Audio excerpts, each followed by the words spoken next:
ඕකේ අඹුල් නැද්ද කෙල්ල? ඔප්පෝ මගේ දත් ටිකක් තිබ්බත්. අම්මා මම අඹලියක් ගෙනාවා. අපි අද රස අඹ මාළුවක් හදමු. අම්මා අපේ ලෑල්ල කළු පාට වෙලා නේද? ඒකනේ නේද? මම භාෂණන්දට කිව්වා එයා අපිට ඉක්මනට ලස්සන එකක් හදලා දෙන්නම් කිව්වා. අලලි වලින් වීඩියෝ දාන්න නැන්ද නේද? ඔව් එයා තමයි. අපි දවසක ආයේ වඩු මඩුවට යන්කෝ ඈ. අපේ අම්මා එක සැරයක් අඹ කපන්න ගිහින් මගේ අත හොඳටම ගැටුණා. ලුණු මිරිස් එහෙම ගන්නකො පුතේ.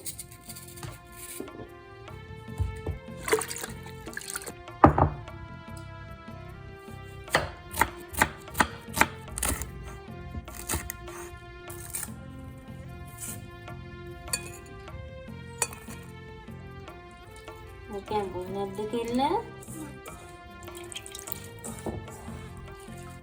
ඔප්පෝ මගේ දත් ටිකක් තිබ්බත්. මම මේ ටික ටෙම්පරාදුවක් දාගන්නම්.